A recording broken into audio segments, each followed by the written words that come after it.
सत्संगत्वे निस्संगत्वं निस्संगत्वे निर्मोहत्वं निर्मोहत्वे निश्चलतत्वं निश्चलतत्वे जीवन्मुक्तिः पुनरपि जननं पुनरपि मरणं पुनरपि जननी जठरे शयनम् इह संसारे बहुदुस्तारे कृपया पारे पाहि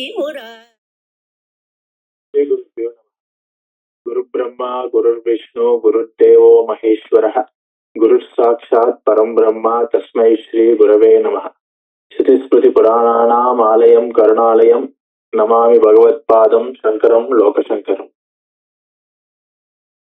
ఆత్మబోధం అనే ఈ ప్రకరణ గ్రంథం తీసుకుని 15 శ్లోకాలు చూసామండి ఇప్పటిదాకా. వేదాంత సారముగా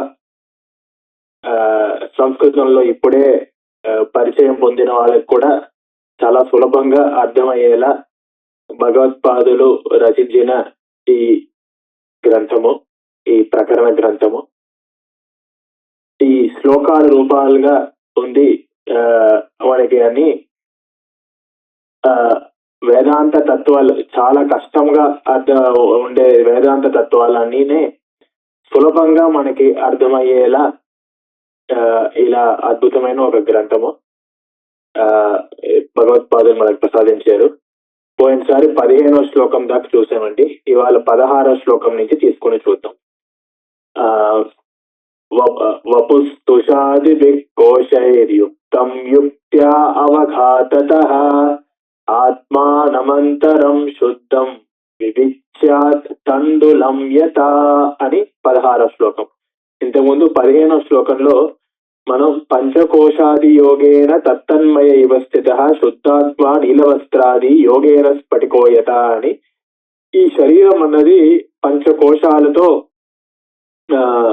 చుట్టబడి ఉంది అని చూసామన్నమాట. ఈ పంచకోశాలు ఏం చూసామండి? అన్నమయము, ప్రాణమయము, మనోమయము, విజ్ఞానమయము, ఆనందమయము.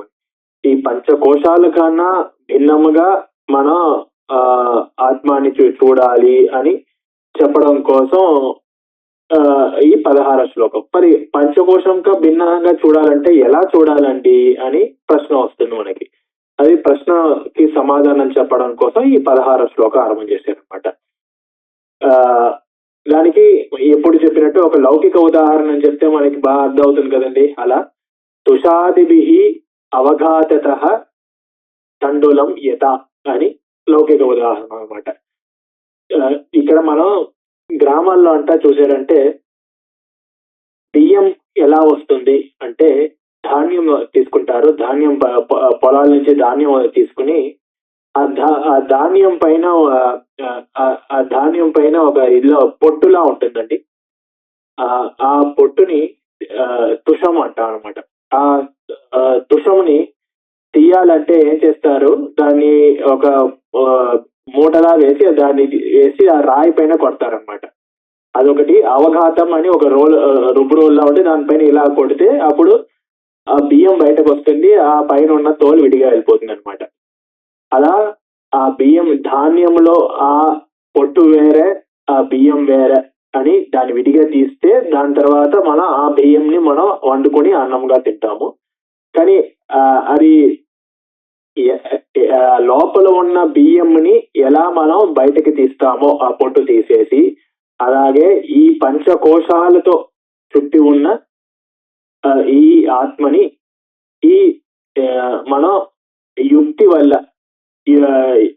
వల్ల అంటే మనకి మన బుద్ధి ఉపయోగించి దానివల్ల మనకి ఈ ఆత్మ ఈ పంచకోశాల కన్నా భిన్నముని తెలుసుకోవాలి అనేది ఈ శ్లోకం ఒక అర్థం. ఈ బుద్ధి వల్ల అంటే ఏంటండి అని ఒకసారి మళ్ళీ ఆలోచించాలి. మనం లోకంలో అనుభవం చూసామనుకోండి, నేను చూస్తున్నాను కళ్ళతో, నేను వింటున్నాను, ఇలా నేను వాసన చూస్తున్నాను, నేను ఈ దీన్ని ముట్టుకుని దాని స్పర్శని అనుభవిస్తున్నాను, దీని రుచి చూస్తున్నాను అని ఒక్కొక్క దానికి నేను నేను ఉపయోగిస్తున్నామండి. ఇక్కడ నేను చూస్తున్నాను అనగా కళ్ళు చూస్తోంది. కళ్ళు చూసినా ఆ కళ్ళలో ఉన్న క్రియ నాలో ఉంది అని నేను అనుకుని నేను చూస్తున్నాను. అప్పుడు కళ్ళేనా ఆత్మ? చూసేది కన్ను కదండి. అంటే నేను చూస్తున్నా అంటే నేను అంటే అప్పుడు కళ్ళ అంటే మరి అదే నేను అనేది నేను వింటున్నాను అనే దాన్ని కూడా మీరు వాడతారు. అంటే నేను చూస్తున్నాను అన్నదానికి నేను అని వాడుతున్నారు, నేను వింటున్నాను అన్నదానికి నేను అని వాడుతున్నారు, నేను స్పర్శను అనుభవిస్తున్నాను, నేను వాసన చూస్తున్నాను, నేను రుచిని అనుభవిస్తున్నాను, ఇవన్నింటికి నేనునే అంటున్నారు. అంటే కళ్ళు నేనా, ముక్కు నేనా, చెవులు నేనా, లేకపోతే ఈ పైన ఉన్న ఈ తోలు నేనా, లేకపోతే నాలిక నేనా? అదే ఇది నేను రాస్తున్నాను, నేను నడుస్తున్నాను, నేను మాట్లాడుతున్నాను అంటే నోరు నేనా, చెవులు నేనా, కాలు నేనా? అన్నింటికి నేను నేను అని మనం ఇచ్చేస్తున్నాం. ఒక్కొక్క క్రియను నేను ఇప్పుడు చెప్పే ఒక్కొక్క క్రియను ఆలోచించారంటే ఆ ఇంద్రియమునికి చేరుందే కానీ ఆ ఆత్మకి చేరింది కాదు. ఆత్మకి చేరపోయినా కూడా ఇక్కడ నేను నేను అని మనం ఉపయోగిస్తూ ఉన్నాం అనమాట. ఒక ఇంద్రియంకి చేరిందంటే ఇంకో ఇంద్రియం చేయలేదు కదండి. ఇప్పుడు మనకి కళ్ళు కనిపించలేదంటే ఒక రోజు నాకు కంట్లో ఇన్ఫెక్షన్ వచ్చింది, డాక్టర్ ఏమో అసలు కళ్ళు తెరవకూడదు, మూసుకునే ఉండాలన్నారు. అంటే నేను ఇన్ని రోజులు నేను చూశాను కదా, ఒక్క రోజు నాకు బదులుగా నువ్వు చూడొచ్చు కదా అని కళ్ళు చెవులకు చెప్తే ఆ చెవులు చూడగలదా? లేదు. అలాగే నేను ఇన్ని రోజులు నేను చెవుల్లో ఇన్ఫెక్షన్, నాకు అక్కడ ఒక పట్టి పెట్టి మూసేశారు, ఇక ఏం వినిపించదు. అంటే ఇన్ని రోజులు నేను వింటున్నా కదా, ఒక్క రోజు నేను రెస్ట్ తీసుకుంటా, నాకు బదులుగా నువ్వు విను అని కన్నుకు చెప్తే కన్ను వినగదా? వినలేదు. అలా ఆ పనులు అవన్నీయే చేస్తాయి. కానీ ఆ ఇంద్రియాలకు అన్నింటికి నేను నేను నేను ఉపయోగిస్తుంటే ఆ నేను అని ఉపయోగించేది ఆత్మ కాకుండా ఇంద్రియాల పైన ఉపయోగిస్తున్నాం అనమాట. అందుకని అది ఇవన్నీ విడివిడిగా ఉపయోగించినా కూడా ఈ నేను ఆత్మ అన్నది ఈ చెవు కన్నా భిన్నమైనది, ఈ కళ్ళ కన్నా భిన్నమైనది, ఈ కాళ్ళ కన్నా, చేతుల కన్నా, ఈ స్పర్శేంద్రియం కన్నా, ఈ నాలిక కన్నా, ఈ ముక్కు కన్నా, ఇవన్నిటికన్నా వేరైనది అని ఎప్పుడు మనం తెలుసుకుంటామో అప్పుడు అప్పుడు అది ఆత్మ యొక్క నిజమైన స్వరూపాన్ని యుక్తి వల్ల తెలుసుకుంటున్నాం. యుక్తి అంటే లాజిక్ అంటన్నమాట. సో ఇది ఇలా ఉంటది కదా. ఇప్పుడు శరీరమే ఆత్మ అని మన చాలా మందికి ఇది, నేను పొట్టిగా ఉన్నాను, నేను పొడుగ్గా ఉన్నాను అంటారన్నమాట. నేను నల్లగా ఉన్నాను, నేను తెల్లగా ఉన్నాను. సాధారణంగా లోకంలో చూసారంటే మీరెవరండి అంటే నా పేరు ఫలానా, నా పేరు ఈశ్వర్ శర్మ, నేను 6 అడుగులు పొడుగు, నేను ఈ ఒక ఉద్యోగంలో చేస్తున్నాను. ఇలా లౌకికంగా మనం ఎన్నో మాటలు చెప్తాం. మా తండ్రి గారి పేరు ఇది, మా తల్లి గారి పేరు ఇది అని ఇలా చెప్తూ ఉంటాము. కానీ మనం చెప్పే ఒకటైనా ఆ నేను అన్నదానికి సంబంధపడుందా చూడండి. నేను 6 అడుగులు అంటే నా శరీరం 6 అడుగులు అయితే నేను అని శరీరంలో ఉన్న గుణాన్ని ఆత్మయందు మీరు చెప్తున్నారు. ఇప్పుడు చిన్నప్పుడు కూడా ఒక బాలుడు వాడు 2 అడుగులే ఉన్నా కూడా వాడు నేను నేను అంటాడు. అదే బాలుడు ఒక 15 ఏళ్ళు అయిన తర్వాత పెద్ద అయిన తర్వాత 6 అడుగులు అయిన తర్వాత వాడు మళ్ళీ ఇంకా అదే నేను అంటాడు. ఈ నేను ఆ నేను ఒకటే అయినా కూడా అప్పుడు 2 అడుగులు ఉన్నాడు, ఇప్పుడు 6 అడుగులు ఉన్నాడు. అందుకని బాల శరీరం వేరే, ఈ యవ్వన శరీరం వేరే. అదే వాడు ముసలివాడు అయ్యాక మొత్తం వాడు తోలంతా అలా ఈ వ్రింకిల్స్ అంటారు అవన్నీ ముడుచుకుపోయి అలా ఉన్నప్పుడు కూడా అదే శరీరంకి వాడు నేను అంటాడు. అందుకని శరీరం మారుతూ ఉన్నా కూడా ఆ నేను అన్నది మట్టుకు మారట్లేదు. అందుకని ఆ శరీరము నేను కాదు అని తెలుసుకోవాలి. ఒకే బాల శరీరము, వృద్ధ శరీరము, ఈ మరి యవ్వన శరీరం, ఇలా శరీరం మారుతూ ఉండగా లోపల ఉన్న నేను మట్టుకు మారకుండా ఉంటే అప్పుడు శరీరం వేరు, నేను వేరు అని వాడు యుక్తి వల్ల తెలుసుకోవాలి.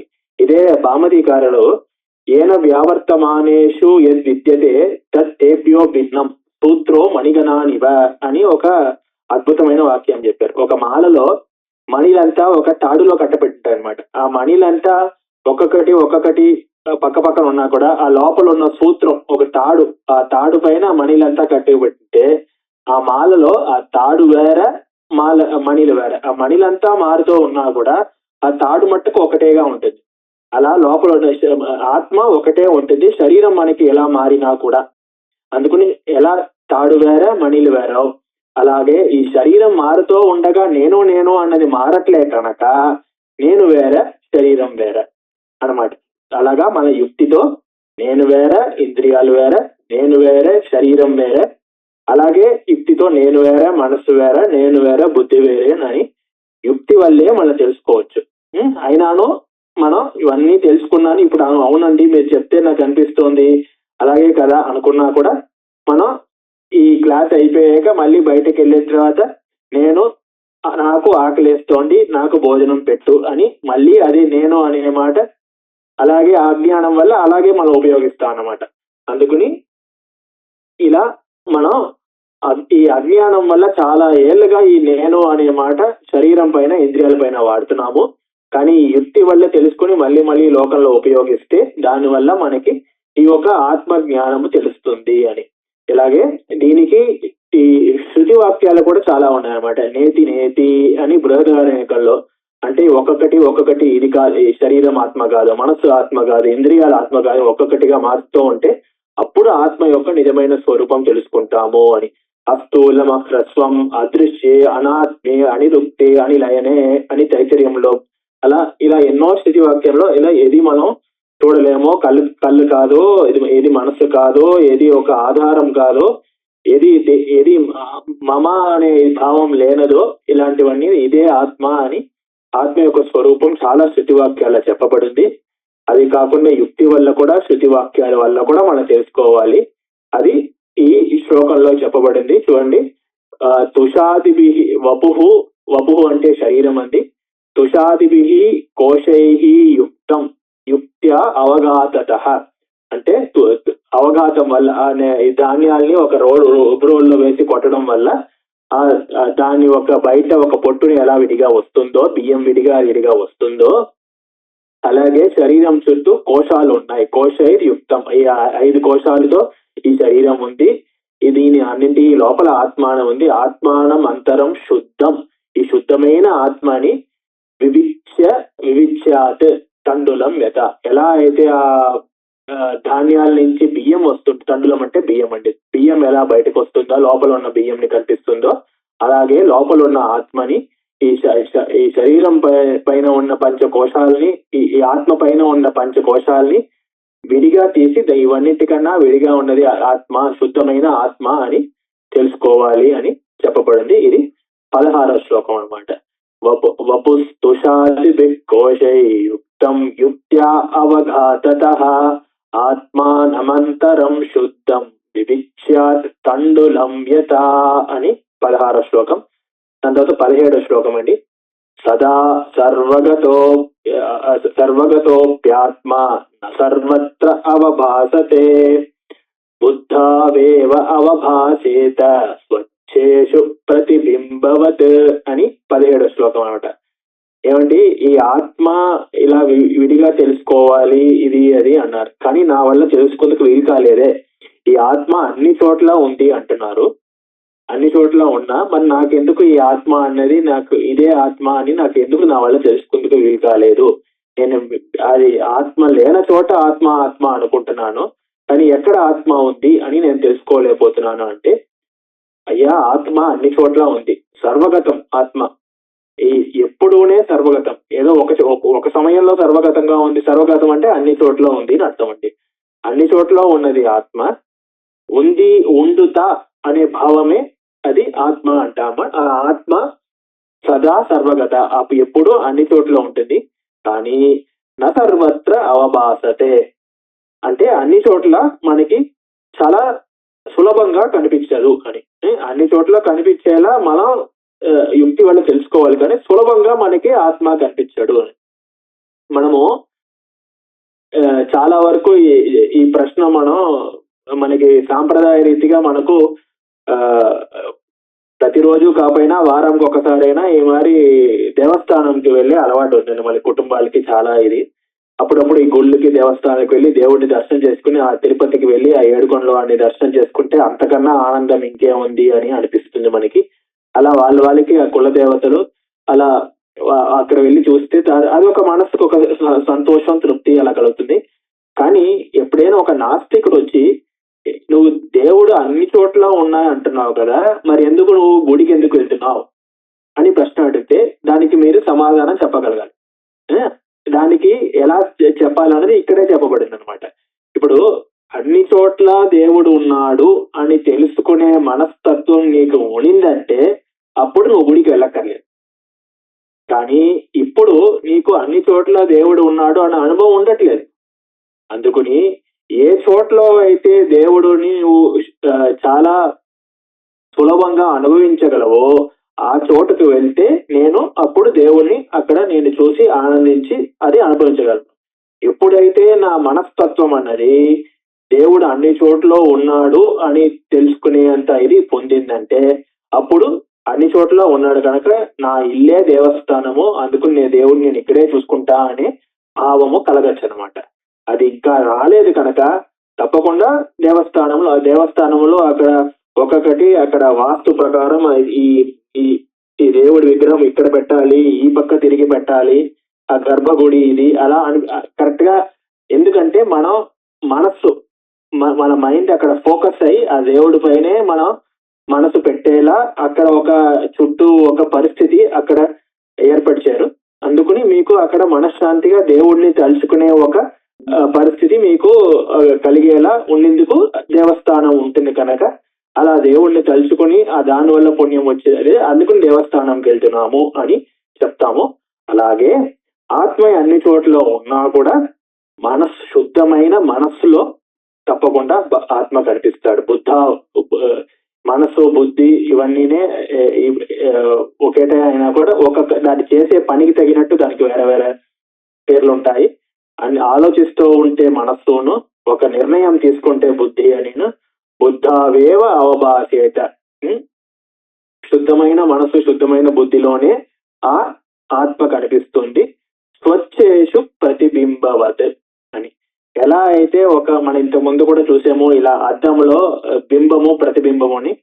ఈ బింబం ఎంత అద్భుతంగా ఉన్నా ఎంత అందంగా ఉన్నా కూడా ఈ అద్దం అన్నది ఒక ఇదితో కలిగి ఉండేది, దుమ్ముతో కలిగి ఉండేది, అశుద్ధంగా ఉండేదంటే అప్పుడు ప్రతిబింబం కూడా మీకు అశుద్ధంగానే కనిపిస్తుంది. ఈ బింబం ఎంత అద్భుతంగా ఉన్నానో ప్రతిబింబం మురిగ్గానే కనిపిస్తుంది. ఇది మధ్యలో ఒక అద్దం ఏమో అది స్వచ్ఛంగా లేకపోతే, అద్దము స్వచ్ఛంగా ఉండిందంటే అప్పుడు బింబం ఎలా ఉందో ప్రతిబింబము అలాగే కనిపిస్తుంది అన్నమాట. అలాగే ఇప్పుడు పరమేశ్వరుడు అన్ని చోట్ల ఉన్నది. ఇప్పుడు మన మొహం ఏమో ఒక అద్దంలో చూసుకుంటే కనిపిస్తుంది. ఎందుకు? మన ఫిజిక్స్ లో సైన్స్ లో ఏమో లైట్ ఏమో రిఫ్లెక్ట్ అవుతోంది, మన కంటి నుంచి లైట్ రేస్ వెళ్ళి ఆ అద్దం తగిలి అద్దం నుంచి రిఫ్లెక్ట్ అవుతోంది. అది ఏంటి సైన్స్ లో మాట్లాడతాం. కానీ అదే లైట్ రేస్ ఏమో ఒక రాయి పైన వెళ్ళి తగిలినా వేరే ఎక్కడ గోడ పైన తగిలినా అక్కడి నుంచి కూడా రిఫ్లెక్ట్ అవుతుంది కదండి. కానీ మనకి అక్కడ ఎందుకు కనిపించట్లేదు? సైంటిఫిక్ గా మన మొహం ఏమో గోడలో చూస్తే ఎందుకు కనిపించట్లేదు, రాటి పైన చూస్తే ఎందుకు కనిపించలేదు, అద్దం పైన చూస్తేనే ఎందుకు కనిపిస్తోంది అంటే దాంట్లో ఏదో ఒక గుణం ఉంది. దానివల్ల ఆ లైట్ మొత్తం బాగా రిఫ్లెక్ట్ అయ్యి కరెక్ట్ గా మళ్ళీ నా కళ్ళకే తిరిగి వస్తోంది.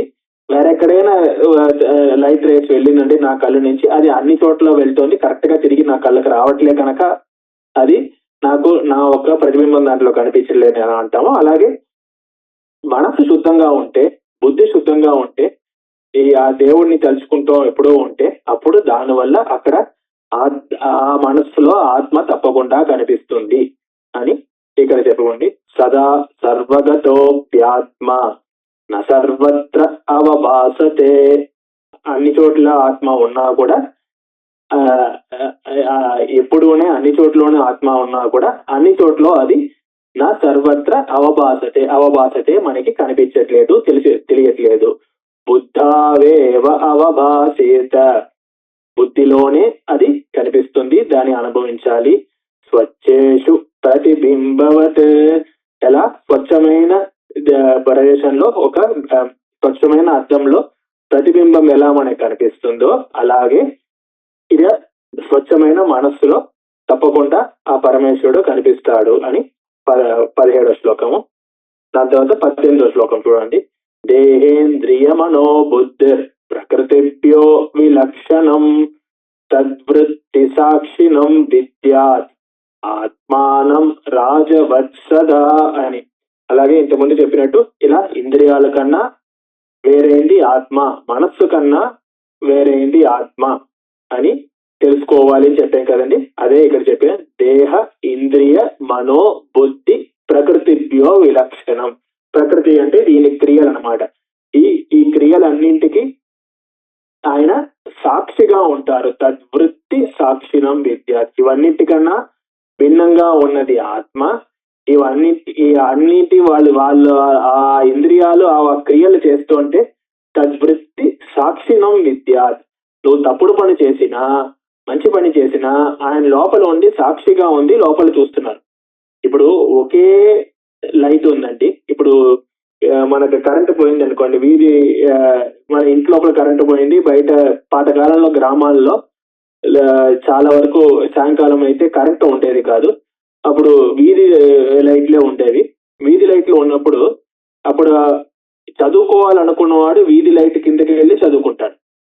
కానీ దాంట్లోనే కొంతమంది పేకాట ఆడుకోవాలి, ఆ పేకాట ఆడుకోవడానికి దానికి లైట్ కావాలి అంటే ఆ లైట్ కింద వెళ్ళి పేకాట ఆడుకుంటారు.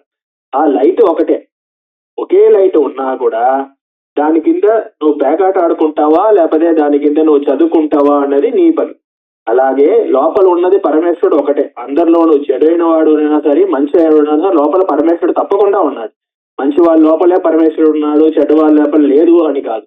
కానీ ఈ మంచి వాళ్ళు చేసే ఒక మంచి అయినా సరే లేకపోతే చెడ్డ వాళ్ళు చేసే చెడ్డ అయినా సరే ఆయన రెండునే లోపల ఉండి సాక్షిగా, ఆయన సాక్షి చైతన్యంగా లోపల ఉండి చూస్తున్నారు అని. ఇది మన కేనోపనిషత్తులో చూసారనుకోండి. యక్షుషాన పశ్యతి ఏన చక్షుంషి పశ్యతి తదేవ బ్రహ్మత్వం విద్ధి నేదం ఉపాసతే యశ్రోత్రేణ శృణోతి ఏన శ్రోతమిదకం శృతం తదేవ బ్రహ్మత్వం విద్ధి నేదం ఉపాసతే అని ఒక్కొక్క ఇంద్రియంకి దేని వల్ల ఈ కన్ను ఒక ఇంద్రియం చూడగలుగుతోందో, దేన్ని అయితే కన్ను చూడలేదో, కన్ను ఏమో ఈ బ్రహ్మని ఆత్మని చూడలేదు, దానికి రూపం లేదు కనుక, కానీ అది లోపల ఉంది కనుక అది ఇంద్రియం పనిచేస్తుంది. ఆ ఆత్మ లేదనుకోండి, మనకి ఈ శరీరంలో ప్రాణం పోయిందంటే అప్పుడు ఆత్మ శరీరం నుంచి వెళ్ళిపోయిందంటే అప్పుడు ఆ శరీరంని ఇన్ని రోజులు ఆయన ఎంత గొప్పవారండి, ఆయన ఎంత చదువుకున్నారండి, ఆయన ఎంత బాగా పాడతారు, ఎంత పెద్ద విద్వాంసులు అన్న మనుషులే ఆ శరీరం అక్కడ పడుకుంది చూడు, ఆయన నిన్న పొద్దునే పోయారండి, ఆ శరీరం తీసేస్తున్నారు అని అంటారు. అంటే అదే శరీరం చూసి అంత గొప్పవాయన అని చెప్పిన వాళ్ళు నెక్స్ట్ రోజు అది అని మాట్లాడతారు అనమాట. ఆయన అంత గొప్ప ఆయన అని మాట్లాడిన వాళ్ళు అది అని మాట్లాడతాం శరీరం. అందుకని ఆ చైతన్యం లేకపోతే ఆ శరీరం అనేది ఎలా అది అయిపోతుంది. అలాగే ఆ కళ్ళు చూస్తోంది అంటే దాని బ్రహ్మ వల్లనే చూస్తోంది, కానీ ఆ కళ్ళు ఆ బ్రహ్మను చూడలేవు. అలాగే చెవులు తన పని చేస్తోందంటే లోపల ఆ చైతన్యం ఉంది కనుకనే చెవులు తన పని చేస్తోంది. కానీ అదే చెవులు పెట్టి ఆ బ్రహ్మని మనం వినింది వీలు కాదు, తెలుసుకుంది వీలు కాదు. ఇదే ఒక బ్రహ్మ యొక్క స్వరూపం. తదేవ బ్రహ్మత్వం విద్ధి నేదం ఉపాసన. నువ్వు ఉపాసన చేసే బ్రహ్మ కాదు, కానీ ఇదే బ్రహ్మ యొక్క స్వరూపములు తెలుసుకో అని కేనోపనిషత్తులో చెప్పింది. అది ఇక్కడ దేహేంద్రియ మనోబుద్ధి ప్రకృతిభ్యో విలక్షణం తద్వృత్తి సాక్షిణం విద్యాత్. ఇవన్నింటికి సాక్షిగా ఉన్నారు అని నువ్వు తెలుసుకో. ఆత్మానం రాజవత్సదా అని నేనే ఒక ఉదాహరణ ఇచ్చేది మనం పోయినసారి చూసినట్టు. ఈ ఒక రాజ్యంలో ఒక చుట్టూ అక్కడ ఉన్న మంత్రులు సేనాధిపతులు వాళ్ళందరూ కూర్చుంటే అక్కడ ఎవరైనా అక్కడ నృత్యము లేకపోతే పాటలు ఇవాళ అంటే అవుతూ ఉండే అవన్నిటికీ సాక్షిగా ఆ రాజు ఉంటాడు. దానివల్ల ఆయన ఏదో ఒక సుఖంని పొందడమో కష్టము పొందడమో కాదు, అక్కడ ఆయన కూర్చుని అక్కడ ఆయన సాక్షిగా ఆయన ఉంటారు, చుట్టూ ఆయన జరుగుతూ ఉంటుంది. అలాగా ఇక్కడ మంచి అయినాను చెడు అయినాను సాక్షిగా ఆయన ఉన్నారు, ఆ ఆత్మ ఉంది అని. ఇది కఠోపనిషత్తులో కూడా ఏం చెప్పారంటే, ఒక అద్భుతంగా కఠోపనిషత్తులో ఈ శరీరంని ఒక రథముతో పోల్చారనమాట. ఆత్మానం రథినం విద్ధి శరీరం రథమేవ చ బుద్ధిం తు సారథిం విద్ధి మనః ప్రగ్రహమేవ చ ఇంద్రియాణి హయానాహు విషయాంస్తేషు గోచరాన్ ఆత్మేంద్రియ మనోయుక్తం భోక్తాత్యాహుర్మనీషిణః అని. ఇది ఆత్మ యొక్క రథినం, ఈ రథకి యజమాని, ఈ రథం పైన కూర్చుని యజమాని ఎలా కూర్చుని దాన్ని ఆత్మగా తెలుసుకో, ఈ శరీరంని రథముగా తెలుసుకో, బుద్ధిని సారథిగా అంటే ఈ రథంని నడిపే సారథిగా తెలుసుకో, మనస్సుని ప్రగ్రహము అంటే మనం తాడు పెట్టి కడతాం కదా గుర్రంని, అలా ఆ తాడుగా తెలుసుకో, ఇంద్రియాని హయానాహు, ఈ హయం అంటే గుర్రం, ఇంద్రియాలు ఆ రథంలో గుర్రముగా తెలుసుకో, విషయాంస్తేషు గోచరాన్, ఆ విషయాలు ఏమో ఎక్కడ వెళ్తున్నామో బయట కనిపించే విషయాలేమో మనం ఎక్కడికి వెళ్తున్నామో అలా ఆ విధిగా తెలుసుకో.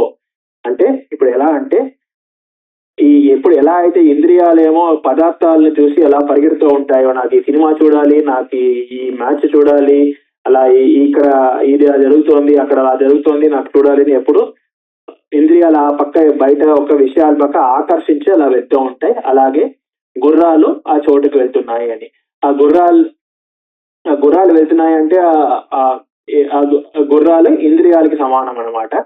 అక్కడ ఆ మనస్సు ఏమో ఆ ఇంద్రియాల్ని ప్రేరేపిస్తుంది. నీకు ఇది ఇష్టం కదా అక్కడికి వెళ్ళు, ఇది కదా నీకు సినిమా అంటే ఇష్టం కదా అక్కడికి వెళ్ళు అని ప్రేరేపిస్తుంది. అది ప్రగ్రహం అనమాట, అది ఆ తాడు. ఇది కానీ ఒక్కొక్కసారి నీకు ఇప్పుడు రేపు పరీక్ష ఉంది, నీకు ఇష్టమైనా కూడా ఇప్పుడు చూడక అని బుద్ధి ఏమో ఒక డిసిషన్ తీసుకుని తనకు వెళ్ళనీయకుండా చేస్తుంది. ఆ బుద్ధినేమో సారథిగా తెలుసుకోవాలి. ఆ సారథి ఎలా ఆ రథంని ఎక్కడికి వెళ్ళాలో కంట్రోల్ చేస్తాడో అలా బుద్ధి ఏమో కంట్రోల్ చేస్తుంది. ఈ శరీరము రథము, ఎక్కడికి వెళ్ళాలనేది శరీరంతో వెళ్తాం కనుక శరీరం రథము, ఇవన్నింటికి యజమాని ఆత్మ. ఇక్కడ రాజు, ఈ శ్లోకంలో ఆత్మ అన్నది రాజుతో ఎలా పోల్చారో అక్కడ రథస్వామి, ఈ రథముకి యజమానిగా అక్కడ చెప్పబడింది అనమాట. అలా ఉదాహరణం సమంగా ఉంది కనుక అది చెప్పాను. అలాగే అద్భుతంగా ఇక్కడ రాజుతో పోల్చి ఈ ఆత్మని ఈ శ్లోకం చూసాము. దేహేంద్రియ మనోబుద్ధి ప్రకృతిభ్యో విలక్షణం తద్వృత్తి సాక్షిణం విద్యాత్ ఆత్మానం రాజవత్సదా అని 18వ శ్లోకము. దాని తర్వాత 19 వ్యాపృతేషు ఇంద్రియేషు ఆత్మా వ్యాపారీ ఇవ అవివేకినాం దృశ్యతే అభ్రేషు దావత్సు ధావన్ ఇవ యథా శశి అని.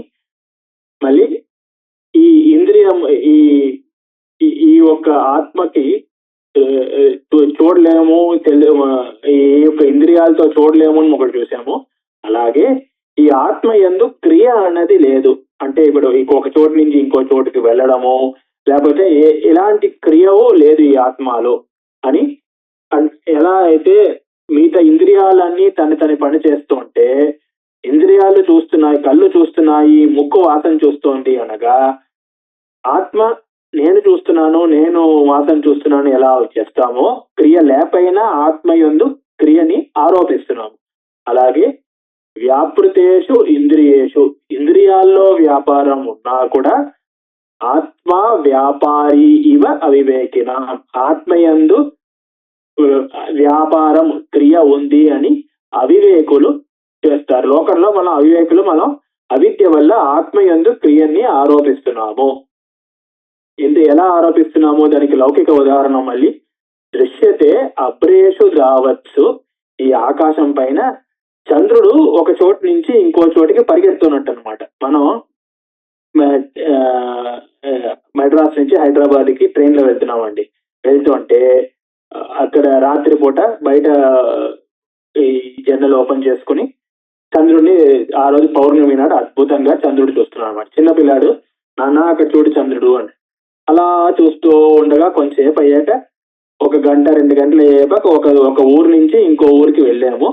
మధ్యలో ఇంకో ఊరికి వెళ్ళినా కూడా అదే చంద్రుడు అక్కడ ఆకాశం కనిపిస్తాడు. నాన్న మనం ఎక్కడెక్కడికి వెళ్తున్నామో ఈ చంద్రుడు మనతో పాటు వెనకాలే పరిగెత్తుకుని వస్తుంది నాన్న, ఇది ఈ ఈ ఈ చంద్రుడు కూడా మనతో పాటు ఎంత ఫాస్ట్ గా ట్రైన్ ఎంత ఫాస్ట్ గా పరిగెత్తి వస్తున్నాడు చూడు అని చిన్నపిల్లాడు చెప్తాడు.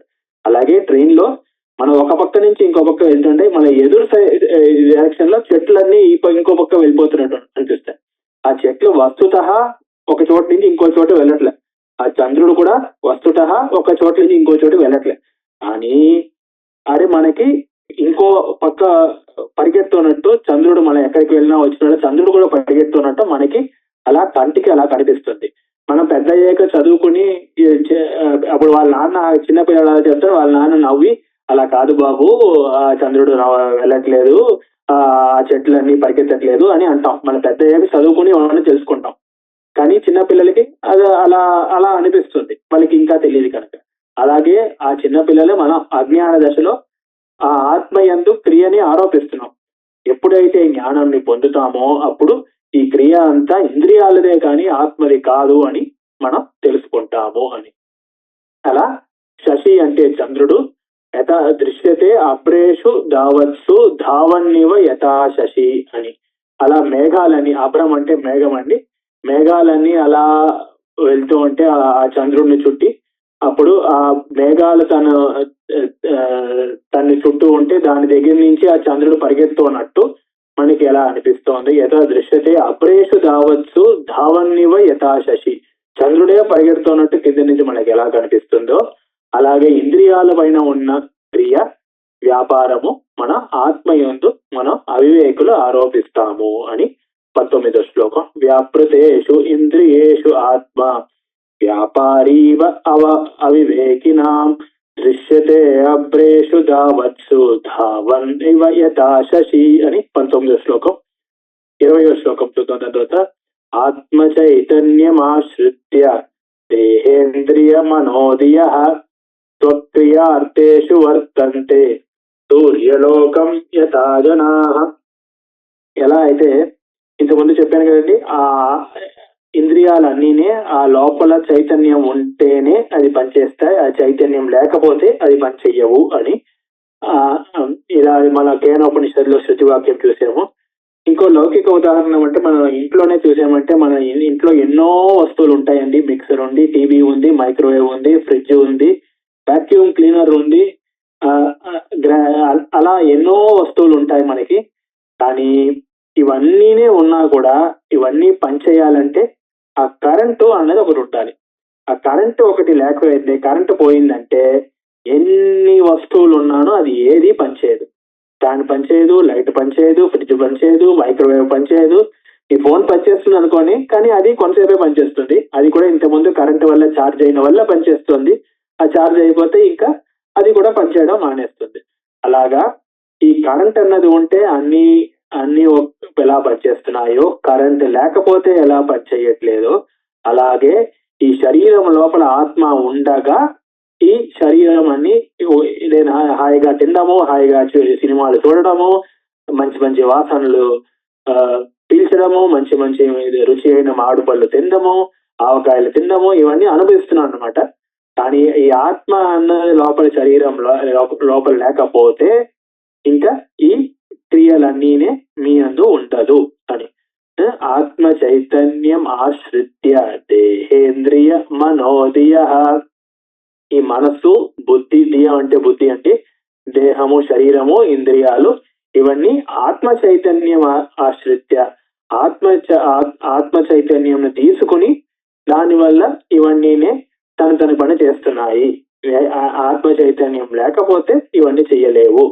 స్వక్రియార్థేషు వర్తంతే. తన క్రియలు, మనసు ఏమో ఆలోచించడం, బుద్ధి ఏమో నిర్ణయం చేయడం, కళ్ళు ఏమో చూడడం, చెవులేమో వినడం, ఇవన్నీ తన క్రియలు చేస్తూ ఉంటాయి. దాని సూర్యలోకం యథా జనాః.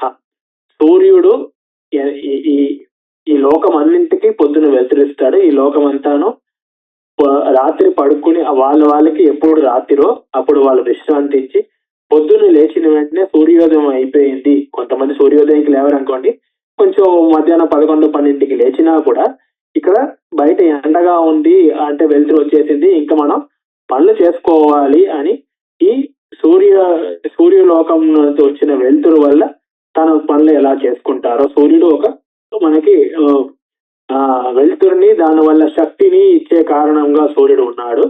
ఆ సూర్యుడి దగ్గర నుంచి వెలుతురిని శక్తిని తీసుకుని జనాలంతా ఎలా తన పనులు చేస్తారో అలాగే ఆత్మ చైతన్యం నుంచి ఈ శరీరము మనస్సు ఇంద్రియాలంతా చైతన్యత్వం తీసుకుని వాళ్ళ పనులు చేసి దానివల్ల ఆ జీవుడు అనుభవిస్తున్నాడు.